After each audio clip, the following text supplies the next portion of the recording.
दोस्तों आज मैं एक ऐसे गाने के बारे में बात करने वाला हूँ जिसे एक मशहूर म्यूजिक डायरेक्टर ने फिल्म से निकालने की बात की थी। उनका ये मानना था कि ये गाना फिल्म में नहीं होना चाहिए। और दोस्तों इस गाने को हटाने के लिए उन्होंने इस मूवी के जो प्रोड्यूसर थे उनको भी काफ़ी कन्विंस करने का कोशिश किया। और कुछ समय के लिए ये लगा कि ये जो गाना है ये कभी भी दर्शकों के बीच में नहीं पहुँचेगा। लेकिन दोस्तों कहते हैं ना कि होनी को कौन टाल सकता है, शायद किस्मत को कुछ और ही मंजूर था।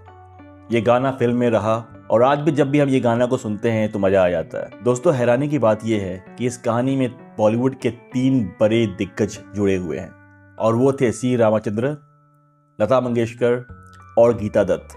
अब सवाल ये उठता है कि जब उन्होंने इतना दबाव डालने की कोशिश किया प्रोड्यूसर पे, फिर भी प्रोड्यूसर ने उनकी बात क्यों नहीं मानी और कैसे ये गाना जो ऑलमोस्ट फिल्म से निकलने वाला था वो फिल्म का हिस्सा बना रहा। आइए जानते हैं।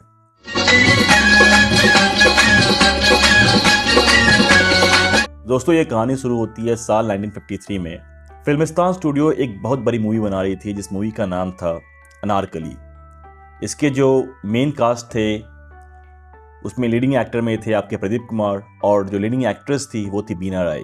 ये फिल्म सलीम और अनारकली की लव स्टोरी के ऊपर बेस्ड थी।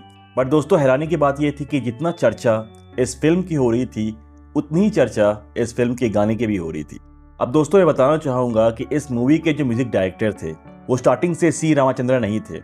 जब फिल्म की शूटिंग स्टार्ट हुई थी तो म्यूजिक की जो रिस्पॉन्सिबिलिटी है वो दिया गया था उस समय के काफ़ी मशहूर म्यूजिक डायरेक्टर वसंत प्रकाश को। वसंत प्रकाश जी ने गाने पे काम करना शुरू कर दिया था और उन्होंने जो फर्स्ट सॉन्ग रिकॉर्ड किया था वो था आ जाने वफा। कहते हैं किसे प्यार जमाने को दिखा दे दुनिया की नजर से। और इस गाना को गाया था उस समय की काफ़ी मशहूर गायिका गीता दत्त ने।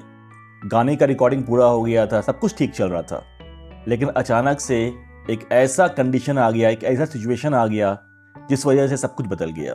कहते हैं कि बीच शूटिंग में इस सॉन्ग के जो म्यूजिक डायरेक्टर थे उनका तबीयत इतना ख़राब हो गया कि अल्टीमेटली उन्हें ये मूवी छोड़ना पड़ा।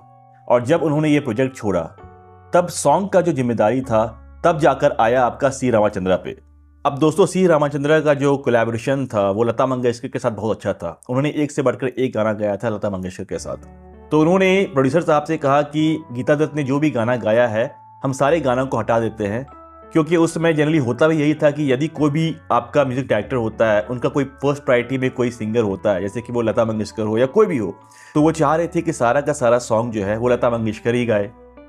अब लता मंगेशकर उस समय की काफ़ी well known highest paid singer थी, सारे प्रोड्यूसर्स उन्हीं के साथ काम करना चाह रहे थे, तो एक तरह से उनका बोलना भी सही था। तो इसी वजह से एक दिन उन्होंने इस मूवी के जो प्रोड्यूसर थे उनको साफ साफ बोल दिया कि let's remove Geeta Dutt song from this movie और उसके बदले में हम सारा का सारा गाना हम लोग लता मंगेशकर से कराते हैं। अब हुआ ये कि जब ये बात सी रामाचंद्र ने प्रोड्यूसर से बोला तो वो भी कन्विंस हो गए, क्योंकि undoubtedly Lata Mangeshkar was a leading playback singer then. लेकिन दोस्तों फिर भी फिल्मिस्तान ने, जो कि इस मूवी के प्रोड्यूसर थे, उन्होंने बोला कि let me think about it, थोड़ा सोचने दो मुझे, क्योंकि सॉन्ग ऑलरेडी रिकॉर्ड हो गया है और जो सॉन्ग रिकॉर्ड हुआ था गीता दत्त की आवाज़ में वो काफ़ी बेहतरीन सॉन्ग था।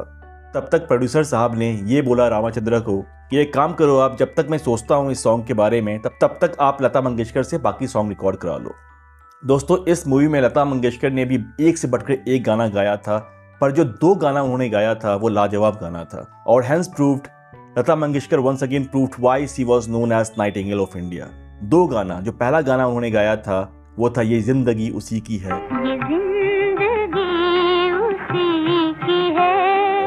और जो दूसरा गाना उन्होंने गाया था वो था जाग दर्द इश्क जाग।